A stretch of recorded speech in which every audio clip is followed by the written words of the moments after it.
Vem aqui. Aparecer no vídeo, aqui, ó. Aqui, ó. Aparece lá, ó. Fala oi. Fala oi. Dá tchau. Dá tchau. Não sabe pra quem tem que dar tchau. Aqui, ó. Dá tchau pra câmera. Dá um sorrisão pra câmera, que eu tô te filmando. Ih. Muito bem, povo do YouTube, do meu canal.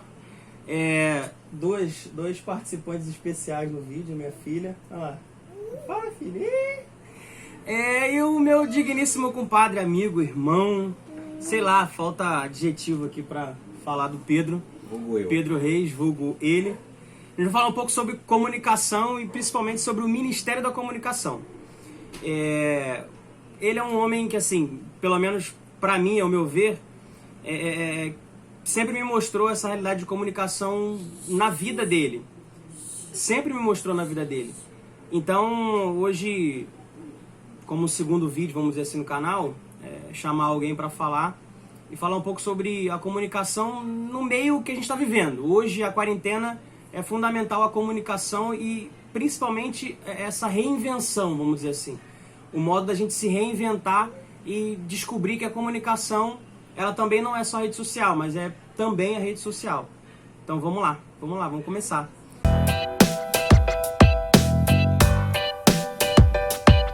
E eu queria falar um pouco com o Pedro, perguntar pra ele, que ele pudesse também se apresentar, falar o nome dele, a idade, sei lá, qualquer coisa. Fala pessoal, tudo bem? Meu nome é Pedro, eu tenho 27 anos. Hoje eu faço parte do discipulado da Cola de Deus, faço parte do 3º ano vocacional e também sou muito voltado à comunicação. Minha vida sempre foi comunicação, né? E com isso a gente acaba exalando isso em nós, né? A comunicação é algo, enquanto ministério, que ela exala em nós. Então, assim, vim partilhar um pouco com vocês, um pouco do pouco de experiência que eu tenho, mas que foi uma experiência que Deus me deu, um ministério que Deus me deu. E eu acredito que possa dar bastante frutos. Isso aí, comunicação. A gente fez uma pautazinha aqui e vamos falar um pouco sobre alguns temas, principalmente na comunicação. E eu faço uma pergunta para o meu digníssimo compadre. Comunicação como ministério, assim, qual é basicamente a função, que eu digo prática, né? Como você exerce a tua função como ministro de comunicação e como talvez também isso influencia na espiritualidade, não só sua, mas também de todos os outros que veem a comunicação. Então, existe uma máxima na sociedade que fala assim, eu sou responsável pelo que eu falo e você é responsável pelo como você entende. Sendo que no Ministério de Comunicação é completamente o contrário, né? Você tem que falar o que você quer e fazer com que as pessoas entendam o que você quer falar. Ou seja, você tem que ser o mais claro possível enquanto você está fazendo as coisas. Isso eu quero dizer em questão de quê? Comunicação de uma forma geral. Fotografia, vídeo, você tem que ser direto numa pregação, que também é uma forma de comunicação.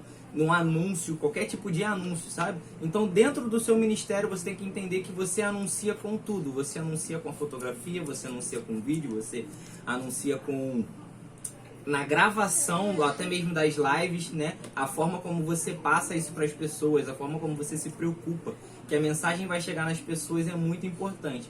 Então, assim, dentro do ministério é importante demais desmistificar isso, tirar isso de dentro de nós, de que eu sou responsável pelo que eu falo e você é responsável pelo que você entende. Porque enquanto ministeriado a gente é responsável pelo que a gente fala, pelo que a gente faz, inclusive porque a gente não está lidando somente com pessoas, mas também com as almas delas. A gente podia comprar uma pizza e dividir, né? Dividir. Só quem está gravando o vídeo vai comer? Com certeza. Vamos então ligar pro Melo. Vamos então ligar pro Melo, sacanagem. Você hoje, quais são as referências que você tem como alguém, como pessoa primeiro? Pensa aí enquanto eu vou formulando a pergunta. Como pessoa, primeiro, qual é a referência que você tem de ministério, de ministro de comunicação? Alguém que se comunica bem assim. Uma pessoa e também, vamos dizer assim, uma realidade, um movimento, um carisma, não sei. Fica suspeito, bem óbvio, vamos né? falar, né? Fica suspeito, assim. Enquanto pessoa, em relação à comunicação, cara, comunicação é uma coisa muito séria, assim. A gente vê que a gente vive hoje uma crise no país por conta de um presidente que tem um problema comunicacional enorme, ele não sabe se comunicar. Então, assim, por mais que a intenção dele seja boa, por mais que as coisas que ele fale tenho algum... Não tô falando que seja, tá? Mas que as coisas que saem do coração dele sejam boas, ele precisa de 300 mil pessoas para poder estar explicando o que ele estava falando. Ou seja, meio que passando pano para as besteiras que ele acaba falando. Mas assim, a gente entende a comunicação de forma geral, em questão de referência, cara. A gente hoje, Renan, a gente tem muita referência vazia. A gente tem muita referência vazia, sabe? Por quê? Por que eu tô falando isso?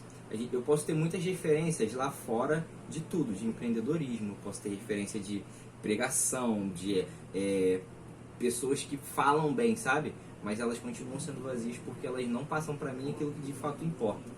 Então, assim, a minha referência de fato, ela precisa ser cristã. Ela de fato, ela precisa ser cristã. E a minha primeira referência, ela não é uma pessoa. A minha primeira referência é um arcanjo, que é o arcanjo Gabriel, aquele que vem anunciar. Até porque eu tenho bastante experiência com ele, né? E também faz parte do meu carisma. E as outras pessoas que eu tenho bastante como referência são três, que é o Guilherme Martins, que é da Cola de Deus, a Mailana, que também é da Cola de Deus, e do Heitor, que também é da Cola de Deus. Assim, ó, não é só porque é da comunidade no qual eu faço parte, mas são pessoas que eu acompanho de perto, são pessoas que eu consigo captar ideias, e é sempre pessoas que, além de ser uma referência para você, ela ainda está aberta para saber o que você tem para poder falar com ela. Entendeu? Eu acho que a maior dádiva do crescimento é esse. O quanto você pode transmitir, o quanto você quer falar, o quanto você quer comunicar, mas ainda assim você está aberto para que as pessoas comuniquem, porque o outro sempre devolve um pouco de nós, né? Mesmo que seja parcial, as pessoas devolvem algo de nós. E referência, assim, como é claro que você falou da Cola de Deus, mas assim, o que você vê na Cola de Deus, não como vocacionado, não como alguém que participa do caminho vocacional, mas você olhando assim, o que você vê na Cola de Deus como comunicação e aquilo que te chama a atenção, sabe, como movimento, que eles fazem de forma prática, assim, você fala, caramba, de fato é isso que o mundo precisa, sabe? É disso que o mundo precisa ver e dessa maneira. É difícil, porque assim, ó, a Cola de Deus ela é meio taxada como antilitúrgica e tal, mas e as pessoas acabam nem sabendo o que é liturgia, né? E assim, na Cola de Deus eu vejo que um dos diferenciais, é óbvio que assim, eu tenho N's, não só carismas dentro da Igreja Católica, mas também como dentro das igrejas protestantes eu vejo bastante movimento relacionado à comunicação, porque foi entendido que é uma reinvenção, sabe? As pessoas precisam se reinventar. Existem algumas pessoas que falam sobre sobrevivência, né? Algumas pessoas falam sobre sobrevivência. Há um tempo atrás o Monsenhor Jonas Abibes ele falou, daqui a um tempo não existirão mais paróquias, somente as comunidades. Então assim, não sei se foi com essas palavras que ele falou, mas foi mais ou menos isso que ele quis dizer. Então as pessoas precisam aceitar e se reinventar, sabe? E quando as pessoas elas se reinventam, elas se adaptam de fato às coisas que nos é pedida naquele tempo. O que eu estou querendo dizer com isso? Não é se conformar com as coisas do mundo. Eu estou falando você se adaptar ao tempo para agir com estratégia em cima disso, sabe? De forma intencional, em combater isso. Hoje, por exemplo, a gente tem o Yeshiva Cola de Deus, eu faço parte do Yeshiva Cola de Deus, e a gente tem o Luz da Madrugada. Cara, quem na Igreja Católica hoje faz uma live a partir de meia-noite? A gente não encontra. Por quê? Porque existe uma conformidade, existe algo que está ali preso e as pessoas precisam fazer tudo em determinado horário. E assim, a gente recebe bastante testemunho de pessoas que estavam pensando em se suicidar, pessoas que estavam pensando em matar os pais, pessoas que estavam pensando em fazer um monte de besteira naquele horário, sabe? E abriu numa live da Yeshiva e começou a partilhar ali, começou a ver que existiam pessoas que estavam preocupadas com ela, pessoas que estavam orando por ela. E é isso que me faz acreditar nessa adaptação, sabe? Porque assim, ó, se joga eu e você numa floresta, vai sobreviver de nós dois quem se adaptar à realidade, né? Então sobrevive aquele que se adapta. Não é aquele que se conforma. mas aquele que se adapta. Cara, Entendeu? isso A adaptação ela é diferente de conformidade. Aquele que se conforma entra numa zona de conforto. Aquele que se adapta é aquele que começa a olhar as coisas ao seu redor e busca as oportunidades de sobrevivência. Entendeu? Como essa quarentena, como esses medos te cercou e como você conseguiu vencer isso, como você está conseguindo lutar contra essa quarentena, vamos dizer assim, e utilizar isso, como é de fato você, assim, a sua estratégia, como você tem feito para se comunicar, até mesmo como pessoa, como jovem, como alguém que busca a santidade, não em si alguém que seja comercial, mas alguém que viva a santidade e que quer mostrar para as pessoas que é possível dentro da quarentena, como você tem se reinventado, assim, como comunicação, assim, nessa quarentena. Uma das coisas que é mais engraçada é que, assim, eu busco sempre uma questão de produtividade, né? Eu sou uma pessoa que gosta de produzir qualquer coisa, eu gosto de produzir qualquer coisa. Eu gosto tanto de trabalho manual quanto uma questão intelectual, uma questão mais reflexiva. E dentro disso, eu passo parte do dia estudando, parte do dia trabalhando, porque eu continuo trabalhando, eu trabalho em home office. Eu passo parte do dia me relacionando. E assim, ó, vou falar um negócio pra vocês que é um divisor de águas. Eu assisto Big Brother. Eu assisto Big Brother não por uma questão de jogo, não por uma questão de... como é que eu posso dizer?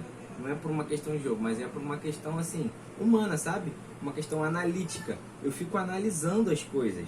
Eu fico olhando aquilo dali. Outro dia eu até desabafei com uma galera que eu faço parte de um grupo. Eu falei assim, cara, eu olho o Big Brother e eu vejo que as pessoas estão à procura de alguém que é perfeito, sabe?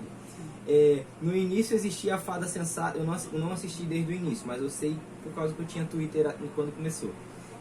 No início tinha a Fada Sensata. A Fada Sensata no meio do programa já era vilã, que depois teve outra Fada Sensata, que depois já não era mais a Fada Sensata, e no final de tudo o cara que era o melhor jogador saiu no meio do programa. Ou seja, não tem lógica. Por quê? Porque as pessoas já acabam entendendo que nem eu nem você somos perfeitos.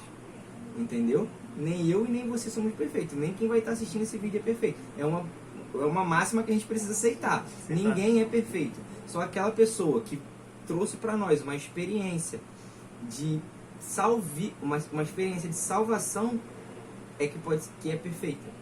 É a pessoa que pode trazer a perfeição para o meio de nós. E é uma das coisas que essa quarentena me fez enxergar, sabe? Foi uma das coisas que essa quarentena me fez enxergar, porque não é só o fato de que eu sou cristão, eu sou comunicador, que eu faço melhor do que todo mundo, mas é o fato de que o porquê que eu sou e o motivo de eu fazer melhor para os outros é o que dá sentido à minha vida, entendeu? Então, assim, a minha reinvenção foi olhar para minha namorada, para minha noiva melhor, que assim, a vontade era de matar. O problema é que eu não tenho dinheiro para pagar o enterro. Mas é sério, porque nesse tempo a gente se relaciona muito, e as relações elas são muito intensas, sabe? Porque a gente só tem isso para fazer.